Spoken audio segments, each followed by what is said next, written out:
Is spawning in the top of the position, MMA! And spawning in the bottom right position, lost to MMA's cute mind play earlier on Ohana. Can he swing things back on Belshir Vestige? It is Sage!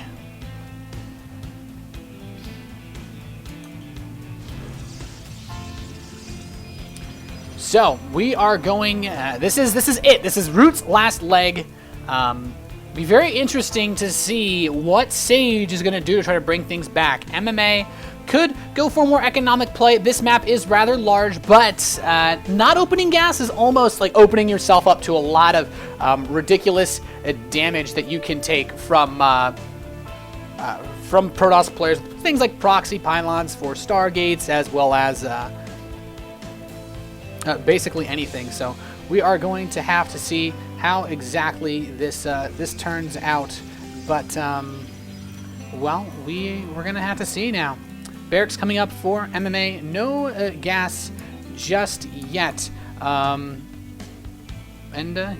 So there we go. Now the gas for MMA, taking at that 13 supply marker once again, and well, barracks being constructed. Gas on the way for TT1. So. On this map, there's quite a few proxy locations that are available. It's a rather large map in terms of the distance from one player to the other, so we'll have to see if MMA can find a good way to take advantage of this, or if Sage is going to be able to swing things back. I mean, the score is currently 4-2, so Root needs a miracle at this point.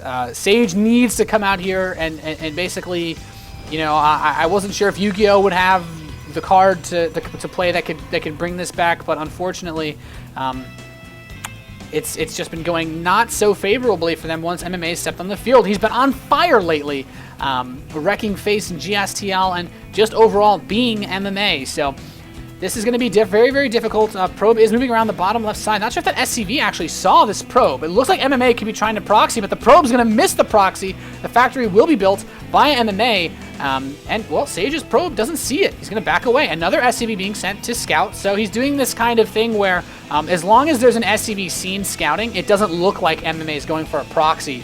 So this is going to be pretty interesting. Now, SCV moving in, sees, okay, double gas, mothership core on the way. Of course, it has a different animation for building than a probe. It has this this little aura thing around it, reaching to the sky. So mothership core is out, Stalker is out. It could be a very fast Zealot Stalker Mama core pressure coming out of Sage, and that's what it looks like it's going to be. MMA doesn't have too much at home to defend this. He is going to be building mines in his opponent's base very soon, but well, yeah, exactly it. Sage headed straight for MMA's natural, wants her to do as much damage as humanly possible.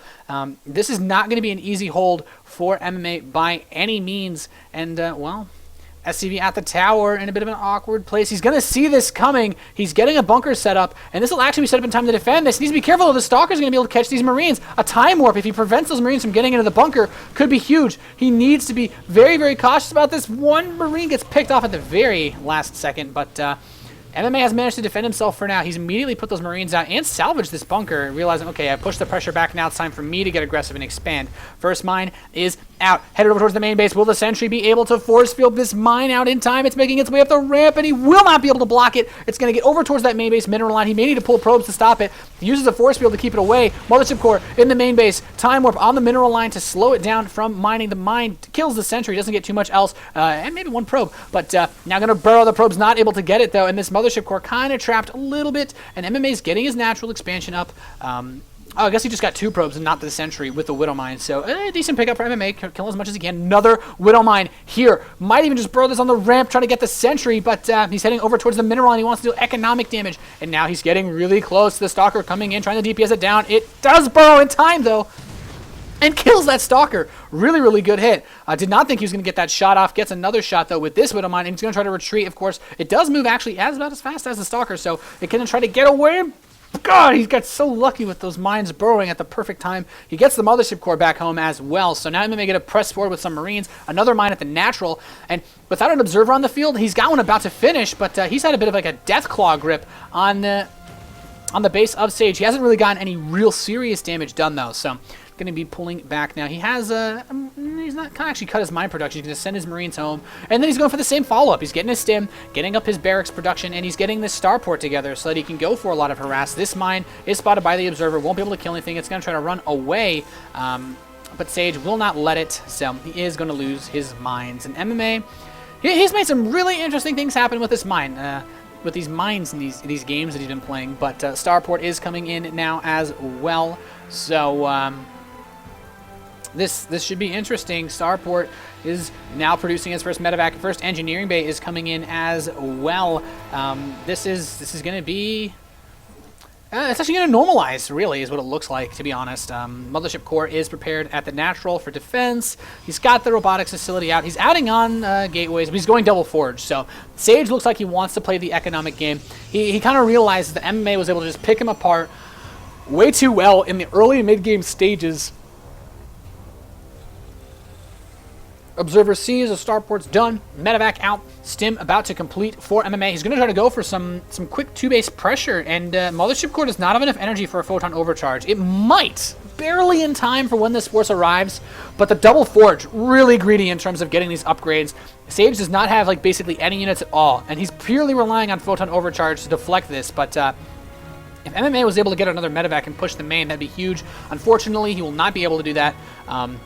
Probe scouts, Observer scouts the 3rd command center on the way for MMA, so he might not even be expecting this aggression. If he could run up and snipe this Mothership Core, that'd be huge, but Sage comes up, he sees it, photon overcharge activated, and MMA's just going to kill the Mothership Core, possibly just try to run into the main base, and that's what he's going to do. Force field blocking him out, though. There is a small pocket where he can chill and avoid the damage of the photon overcharge. He's going to try to unload these. He's going to leave this Marauder behind. Poor Marauder.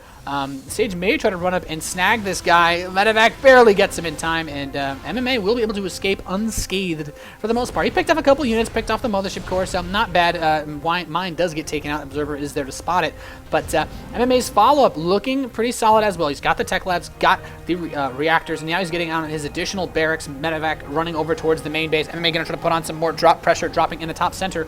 And Sage comes up here. He's going to lose the Medevac. Needs to focus down to some of the stalkers, the weaker ones. But Sage deals with this drop, barely loses anything. Good play. The factory is over here by the 3rd base. Sage doesn't actually know about this. MMA's factory sees the 3rd, though, so he's very well aware of what's going on. We have a robotics bay now coming in. And, well, a Twilight Council should also be coming in very shortly to allow these double upgrades to continue for Sage. He's looking very solid right now. A nice supply lead as well. So, basically wants to get to that Protoss late game, the Colossi, and Storm to give him the power to go toe-to-toe with the mass bio, but still no Twilight Council yet for Sage. No Twilight Council. So he's not going to be able to get his 2-2 as soon as he might have liked to, but he will be able to start Colossi production very soon as well. Double drop headed over towards the main base. MMA should be able to scout with this drop as well. He's going to immediately run in. Is he going to go for probes or tech? He's going for the robotics facility. If he can shut this down, that means no Colossi for at least another 60 seconds. There we go. It is dead. And he's going to immediately just load up. He's like, okay, well, I did some damage. I'm going to pull back, force you to warp in some units, try to defend, and there's nothing to kill. Now, the Observers for Sage have actually been really well positioned. He kind of has a lot of the drop positions covered. He has the main front entrance to his base covered.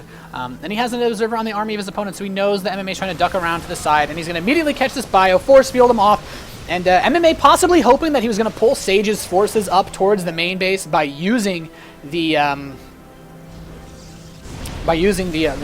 drop, but now drop going back into the main base. He's not going to be able to kill anything. Photon Overcharge shuts down these drops as well, and Sage is looking pretty good. MMA, though, a lot of macro going. He's adding on a ton of barracks. He's getting his Ghost Academy up. He's making it part of his wall.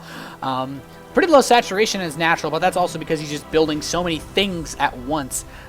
Really displaying that macro, now getting his engineering bay and his armory. And I will say, with double robo being added for Sage, he's going to be able to move into a lot of Colossus production if he wants to. A really high stalker count, though, is going to make him pretty vulnerable to Marauders later on in the game. But Zealot's being sent around to harass to the 3rd base of MMA, and MMA's already there to catch him. He's got his Marines and Marauders ready. He says, hey, man, nope. Got his 3rd base set up, not taking the gas there. We should see Mobius Reactor. There it is for the Ghost Energy buff at starting. And Tech Labs being added, so MMA moving into quite a few more units. And right now, Sage he's looking okay. He's defended the drops reasonably well. He lost his ability to make Colossus, but he will have them out in time now if MMA chooses to go for a big push. Now, if MMA moves right now, right before the Colossus, and he gets there before they can travel to the third base, he could do a lot of damage, but there are also a lot of force fields available for Sage to hold him away. The rocks are in place, so there's not as wide an area as he might like to be able to move in through. And MMA putting a bunker at his third place, pretty smart to defend against any possible future Zealot harass. Observer sees the army, though. Colossus is out, the first one. We now have additional Colossi being produced, and yeah, MMA just kind of chilling. He's not trying to force anything, and that's the key thing here, especially since he's kind of behind on upgrades, but in Terran versus Protoss, it's okay to be down one set of upgrades for the most part, and his 2-2 is on the way. 2-2 will be done relatively soon for Sage, but if he starts his 3-3 at a good timing, he could be okay. Now, the real important thing here is that, I mean, if he's going to attack, he wants to do it before. And this Observer spots the Doom Drop load up. It's headed over toward the main base. Now, Sage moving a lot of his units down towards the center. And here comes the Doom Drop on top of all these Stalkers. They're going to be able to catch the Medivacs. He's going to immediately boost away, realizing he cannot go in there. A drop hits the third base as well. A lot of the probes do get saved. He pulls the army to the left side, but great drop defense from Sage. He's really being able to put himself together here with how many units he has. So now MMA going over to the left side. He's going to spot this fourth base under construction. He has a drop available, but some Zealots are going to move up to try to stop that. No charge yet. Very important to note for Sage. That's really going to limit his ability to chase down the Terran force in a retreat. But with the double robo, he's going to put out a lot of these Colossi. Another one complete. He's already got 2 in his army. And MMA throwing down the scan. Where exactly is he looking? Possibly to get an observer off of his army. Good number of Medivacs, but no Vikings. Oh my goodness, he might be able to catch his Colossus out of position. No, he's not able to get it. He really needs to deny this fourth base, though. A Protoss player on 4 bases versus a Terran on 3 is a really scary proposition for a Protoss, especially once he transitions into Storm. He now has charge beginning research, but he's going to load up a drop, possibly try to go for a bit of counter harass, but no, he's unloading everything. He might just try to take a fight in the open field here, but he can't. He doesn't have any Vikings. He's only got 2. He's going to try to fight. Pretty good concave for MMA. The Vikings, though, immediately being picked apart by these Stalkers, and the force field just separating everything. Sage taking quite a bit of damage, but he's dealing so much back to MMA. He cannot kill the Colossi. And nice supply lead now for Sage moving forward. There are some ghosts coming out onto the field, but they are not going to be really what he needs to kill the Colossi. He doesn't actually have Cloak yet, I don't think, on those ghosts either. So no, he can't even try to ninja past since there are no observers with this force. But MMA going to have to pull some units here if he wants to hold 4 Colossi versus no Vikings. He now has 2. He's making 3 more, but it's going to be so hard to hold this. A ton of Stalkers being warped in. Sage basically saying, hey, I got Blink. I can just jump right on top of your army, shut down the Vikings very easily, pressure forward with the Colossi. Now the EMPs, throw it out on the Colossi. He's softened them up a bit. The Vikings trying to do as much damage as they can, but the Bio Forces ripping into the Stalkers. The Colossi, though, they just won't die. MMA taking too much damage. It looks like Sage may win this game right here. He just doesn't have enough to deal with the Colossi. The Stalkers blink forward, kill the only Vikings. The SCV's pulled, not enough. MMA drops below 80 supply, and this may be it for the run of MMA. And Sage, as the ace player, takes a game, bringing Root back 3-4. Sage will need to win the next 2 games if he wants to have a shot at winning this match for Root. Pretty solid play on both sides, but MMA just got so caught off guard by those Colossi. You know, he killed the robotics facility, sure, but that doesn't mean that Sage can't rebuild it. So once Sage got his Colossi production going up again, there was really just no way MMA was going to be able to deal with 4 Colossi. You know, maybe if he had gotten that one that went by his army, that was, oh man, it's just so close to call. But with those force fields, really good play from Sage. We'll have to see who Acer sends out next, guys. Don't go anywhere. This is the TeamStory Cup. We will have our next game for you guys as soon as we can.